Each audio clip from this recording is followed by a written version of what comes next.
Hello friends, ഇന്നത്തെ എപ്പിസോഡിൽ textile ഷോപ്പിൽ വെച്ച് അപ്രതീക്ഷിതമായി കണ്ട തന്റെ സുഹൃത്തിനെ മകൾക്ക് പരിചയപ്പെടുത്തി കൊടുക്കുകയാണ് ശ്രീനിവാസൻ.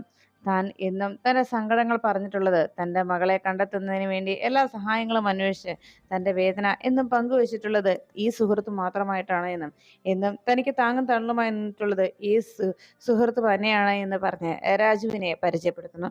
രാജു കൃഷ്ണമോളെ കണ്ട് സന്തോഷത്തോടെ വിശേഷങ്ങളൊക്കെ ചോദിക്കുമ്പോൾ ഇന്ന് അപ്രതീക്ഷിതമായി ആ ടൗണിൽ വെച്ച് കാണാനിടയായ സാഹചര്യത്തെക്കുറിച്ച് ശ്രീനിവാസ് ചോദിച്ചു. അപ്പോഴാണ് ആ ടെക്സ്റ്റൈൽ ഷോപ്പിലെ ഡ്രസ്സിങ്ങിനെ കുറിച്ചും അവിടുത്തെ സെലക്ഷനെ കുറിച്ചുമൊക്കെ അദ്ദേഹം വാചാലനായത്. അതുകൊണ്ട് തന്നെയാണ് എല്ലാ തവണയും താൻ ഇവിടെ വന്ന് ഡ്രസ്സ് എടുക്കാറുള്ളതെന്ന് കൂടി പറഞ്ഞതോടെ എന്നാൽ ശാന്തിയും മോളും ഇഷ്ടമുള്ള അത്രയും ഡ്രസ്സ് എടുത്തോളണമെന്നും ശാന്തിക്ക് നല്ല ഡ്രസ്സ് തന്നെ എടുത്തു കൊടുക്കണമെന്നും കൃഷ്ണയോട് പറഞ്ഞു. പിന്നെ ശാന്തി ഏതെങ്കിലും വില കുറഞ്ഞ ഏതെങ്കിലും ഒരു ഡ്രസ്സ് എടുത്തിട്ട് തനിക്ക് അത് മതിയെന്ന് ശാന്തി നിർബന്ധം പിടിക്കും. മോള് അതൊന്നും അനുവദിച്ചു കൊടുക്കണ്ട.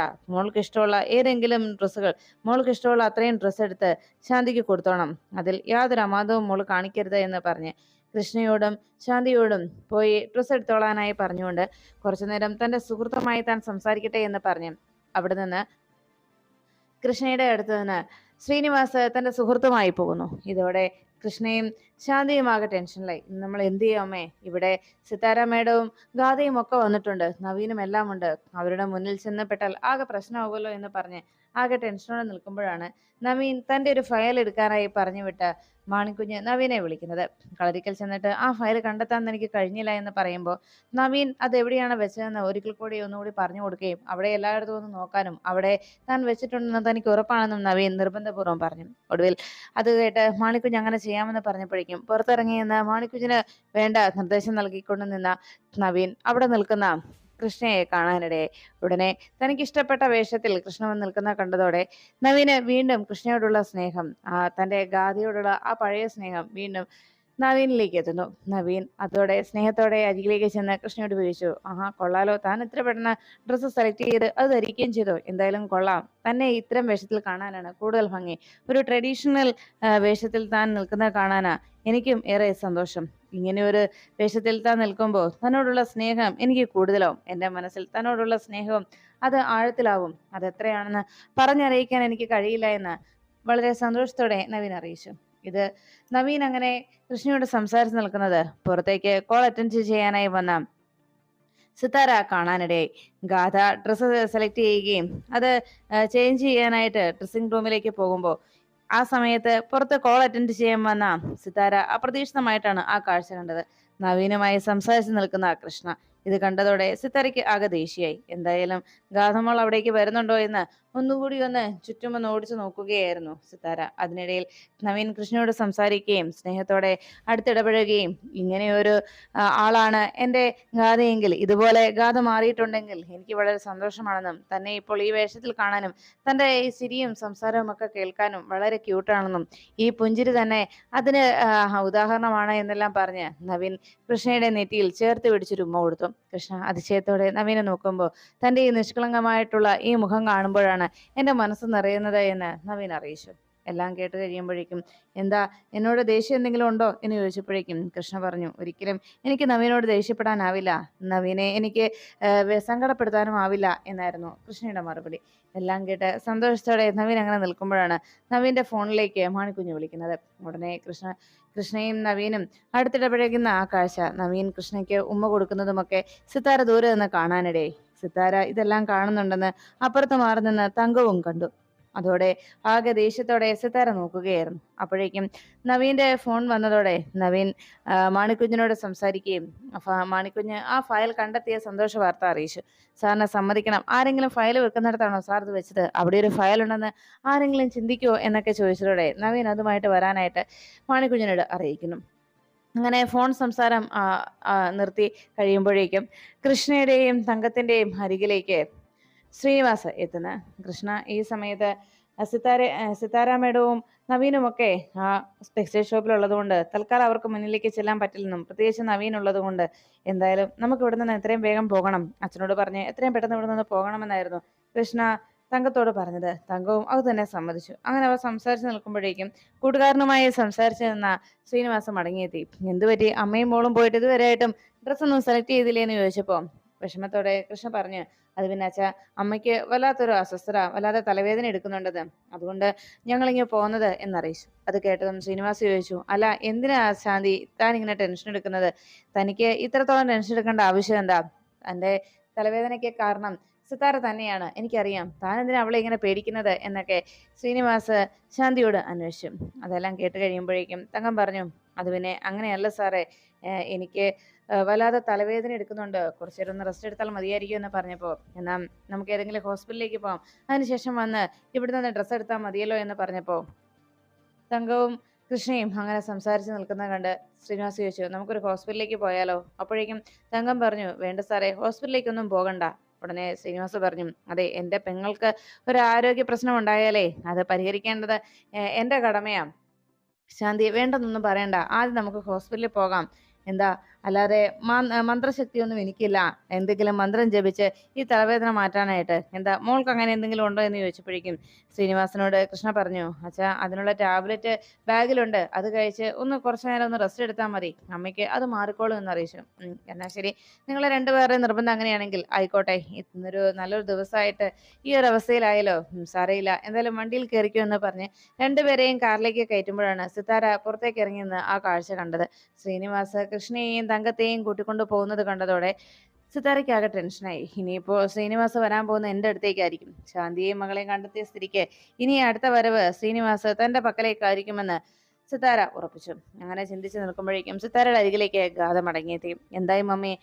മമ്മി ഇതുവരെയായിട്ടും നവീൻ ഫോൺ ചെയ്ത് കഴിഞ്ഞില്ലേ എന്നൊക്കെ ചോദിച്ച് സിത്താരയുടെ അരികിലേക്ക് ഗാഥ എത്തിയതും ഉടനെ നവീനും അവിടേക്ക് എത്തി. ആഹാ, ഇത്ര പെട്ടെന്ന് സെലക്ഷൻ കഴിഞ്ഞു? എടോ, താൻ എന്താണോ ഇത് മാറ്റിയിട്ടത്?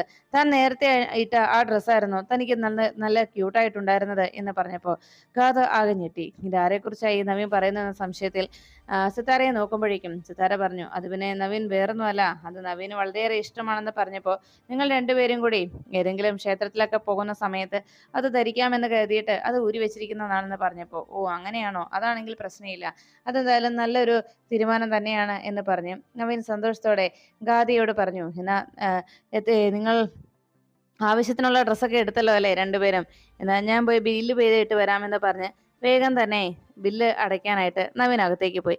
ഈ സമയത്ത് സിത്താരയോട് ദേഷ്യത്തോടെ ഗാദി ചോദിച്ചു, മമ്മി, ആരാ ഇവിടെ വന്നിരുന്നത്? അവൾ ഇവിടെ ഉണ്ടായിരുന്നോ, ആ കൃഷ്ണ എന്ന് ചോദിച്ചപ്പോൾ കൃഷ്ണ വന്നിരുന്നു എന്നുള്ള വിവരം സിത്താര സമ്മതിച്ചു. ഓ അത് ശരി മമ്മി, അവൾ എൻ്റെ ജീവിതം തകർക്കാനായിട്ട് മനഃപൂർവ്വം എൻ്റെ പിന്നാലെ കൂടുകയിരിക്കുകയാണ് എന്ന് പറഞ്ഞപ്പോൾ സിത്താര പറഞ്ഞു, ഇല്ല മോളെ, അങ്ങനെ മനഃപൂർവ്വം കൃഷ്ണ വന്നതല്ല ഇവിടെ എന്ന് പറഞ്ഞപ്പോൾ മമ്മിയോട് വീണ്ടും ഗാഥ ദേഷ്യപ്പെട്ടു. അല്ലെങ്കിൽ മമ്മി അങ്ങനെയല്ലേ പറയുള്ളൂ, എൻ്റെ ജീവിതം തകർന്നു പോകുന്നതിൽ മമ്മിക്ക് യാതൊരു വിഷമോ ബുദ്ധിമുട്ടോ ഇല്ലല്ലോ എന്ന് പറഞ്ഞ് സിത്താരയോട് ദേഷ്യപ്പെട്ടുകൊണ്ട് നിൽക്കുന്ന ഗാഥയുടെ അരികിലേക്ക് നവീൻ സാധനങ്ങളുമായിട്ട് എത്തി.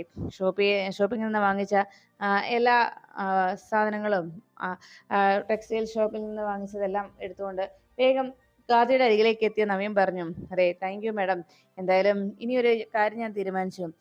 മാഡം, ഞാൻ ഗാഥയായിട്ട് നേരെ കളരിക്കലേക്ക് പോയിക്കോളാം, അതല്ലേ നല്ലത്. അല്ലാതെ ഇത്രത്തോളം മാറ്റം ഗാഥയിൽ ഉണ്ടായി എന്ന് മേഡം പറഞ്ഞപ്പോൾ ഞാൻ ഒട്ടും ഉൾക്കൊണ്ടില്ല. എന്തായാലും ഇപ്പൊ എനിക്ക് വിശ്വാസമായി. അതുകൊണ്ട് തന്നെ ഈ ഗാഥയാണ് കളരിക്കൽ വന്ന് നിൽക്കുന്നതെങ്കിൽ ഒരു പ്രശ്നവും അവിടെ ഉണ്ടാവില്ല, അത് തീർച്ച എന്ന് നവീൻ അറിയിച്ചു. എല്ലാം കേട്ട് കഴിഞ്ഞപ്പോഴേക്കും എന്താ ഗാഥ, നമ്മൾ പോവല്ലേ എന്ന് നവീനോട് അന്വേഷിച്ചപ്പോൾ ശരിയെന്ന് ഗാഥ സമ്മതിച്ചു. നവീന്റെ ചോദ്യം കേട്ട് ഗാഥ മമ്മിയോട് യാത്ര പറഞ്ഞ് അവിടുന്ന് പുറപ്പെടുമ്പോൾ തൽക്കാലം പ്രശ്നങ്ങളൊക്കെ ഒഴിവായി എന്ന സമാധാനത്തിൽ സിതാര നിന്നത്. ഈ സമയത്ത് ഗാഥയും നവീനും കൂടി നേരെ കളരിക്കിലേക്ക് വന്നെത്തിയതും കാറിൽ നിന്നിറങ്ങിയ ഗാഥയോട് നവീൻ പറഞ്ഞു, എന്തായാലും തന്റെ മാറ്റം അതെന്നെ അത്ഭുതപ്പെടുത്തുകയാണ് സിതാർ, അത്ഭുതപ്പെടുത്തുകയാണ് ഗാഥ. സത്യത്തിൽ തന്നോടുള്ള സ്നേഹം എനിക്ക് കൂടിയെന്നേ പറയാൻ കഴിയൂ. അല്ല, ഞാൻ തനിക്ക് അവിടെ വെച്ച് തന്ന ഉമ്മ എങ്ങനെയുണ്ടായിരുന്നു? അതെ, അതിന് എനിക്ക് തിരിച്ചു തരേണ്ടത് ഇപ്പോഴല്ല കേട്ടോ, നമ്മൾ റൂമിൽ പോയതിനു ശേഷം അത് എനിക്ക് ഇരട്ടിയായിട്ട് തിരിച്ചു തരണം കേട്ടല്ലോ എന്ന് നവീൻ പറയുമ്പോഴേക്കും ഉമ്മ കൊടുത്തുന്നോ എന്ന് ചോദിച്ച് ഞെട്ടലോടെ ഗാഥ നിൽക്കുകയാണ്. ഉടനെ നവീൻ ചോദിച്ചു, അതെന്താ ഗാഥ എന്താ അങ്ങനെ ചോദിച്ചത് എന്ന് ചോദിച്ചപ്പോഴേക്കും അവൾക്ക് എന്തിനാ നവീൻ ഉമ്മയൊക്കെ കൊടുത്തത് എന്നായിരുന്നു ഗാഥയുടെ ചോദ്യം. അവൾക്കോ? ആർക്ക് എന്ന് ദേഷ്യത്തോടെ നവീൻ ചോദിച്ചപ്പോഴേക്കും ഗാഥ പെട്ടെന്ന്, അത് പിന്നെ ആ സമയത്ത് ഞാൻ അറിയാതെ അങ്ങനെ പറഞ്ഞു പോയതാ, വേറെ ആർക്കും അല്ല, നവീൻ വേറൊന്നുമല്ല, ഞാൻ മറ്റെന്തോ ആലോചിച്ചു എന്ന് പറഞ്ഞപ്പോ ഉടനെ നവീൻ പറഞ്ഞു, ഗാഥ, ഇതാണ് എനിക്ക് മനസ്സിലാകാത്തത്. ഈ കളരിക്കൽ വീട്ടിലേക്ക് വരുമ്പോൾ മാത്രമാണ് ഗാഥയുടെ സ്വഭാവത്തിൽ മാറ്റം സംഭവിക്കുന്നത്.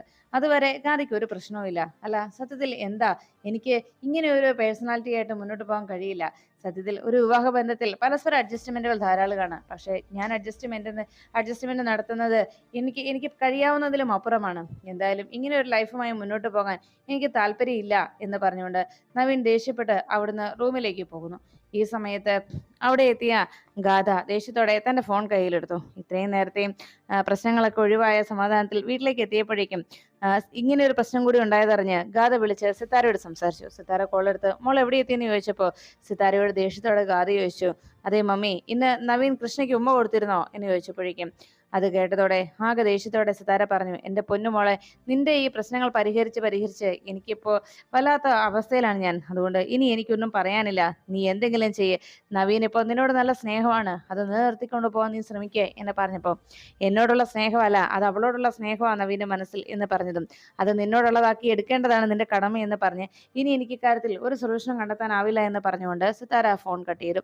അതിനുശേഷം സിതാരയുടെ വീട്ടുമുറ്റത്തേക്ക് ശ്രീനിവാസ് മകളെയും കൂട്ടി വന്നിറങ്ങുന്നു. തങ്കവും കൃഷ്ണയും ശ്രീനിവാസും കൂടി ഇറങ്ങി വരുന്നത് കണ്ട് സിത്താര അവരെ ഒന്ന് നോക്കിയിട്ട് ഗൗരവത്തോടെ അകത്തേക്ക് കയറി പോകാൻ തുടങ്ങുമ്പോൾ പിന്നിൽ നിന്ന് തങ്കം വിളിച്ചു, സിത്താര മേഡം. ആ വിളി കേട്ട് എന്താ എന്നുള്ള രീതിയിൽ അവിടെ നിൽക്കുമ്പോഴേക്കും സിത്താരക്കരികിലേക്ക് എത്തി തങ്കം പറഞ്ഞു, സിത്താര മേഡം, എനിക്കൊരു കാര്യം പറയാനുണ്ട്. ഇനി എന്ത് കെട്ടുകഥകളും നുണക്കഥകളുമാണ് നിനക്ക് പറഞ്ഞു പരത്താനുള്ളത് എന്നതായിരുന്നു സിത്താരയുടെ ചോദ്യം. അത് കേട്ടതും തങ്കം പറഞ്ഞു, മേഡം, മേഡം എന്നെ കണ്ടപ്പോഴൊക്കെ മേഡം എന്നെ തെറ്റിദ്ധരിച്ചിരുന്നു. ഞാൻ മേഡത്തെ ചതിച്ചു എന്നല്ലേ മേഡം പറഞ്ഞിരുന്നത്. സത്യത്തിൽ കൃഷ്ണമോള് എന്റെ മകളല്ല, മേഡത്തിന്റെയും സാറിന്റെയും മകളാണ് എന്ന്. അത് കേട്ടതോടെ സിത്താരയ്ക്ക് അത് വിശ്വസിക്കാൻ കഴിഞ്ഞില്ല. ആകെ ഞെട്ടലിൽ സിത്താര അങ്ങ് നിൽക്കുമ്പോൾ അരികിലേക്ക് വന്ന് ശ്രീനിവാസ് പറഞ്ഞു, അതേടോ, ഇത് നമ്മുടെ മോളാ. അന്ന് നമ്മുടെ കുഞ്ഞിനെ ആരെ അപായപ്പെടുത്താൻ വരുന്നു എന്നറിഞ്ഞപ്പോ അവരെ നേരിടാനായിട്ടാണ് ഞാൻ അവിടെ എത്തിയതും അതിലൊരുത്തനെ കൊന്നതും. പക്ഷെ അപ്പോഴേക്കും നമ്മുടെ മോളെ രക്ഷിക്കുക എന്നതായിരുന്നു എന്റെ ലക്ഷ്യം.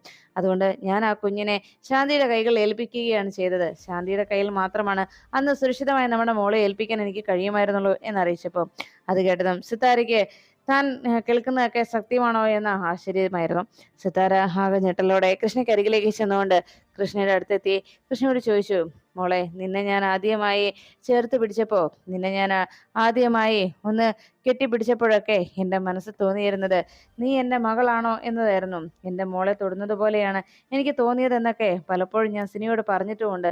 പക്ഷേ അതിൻ്റെ പിന്നിൽ ഇങ്ങനെയൊരു സത്യമുണ്ടെന്നും ഇങ്ങനെയൊരു കാരണമുണ്ടെന്നും എനിക്കറിയില്ലായിരുന്നു എന്ന് പറഞ്ഞുകൊണ്ട് സിതാര ആകെ ഞെട്ടലോടെ കൃഷ്ണയുടെ അരികിലേക്ക് എത്തി കൃഷ്ണയുടെ മുഖം തന്റെ കൈക്കുമ്പിളിൽ ചേർത്ത് പിടിക്കുന്നു.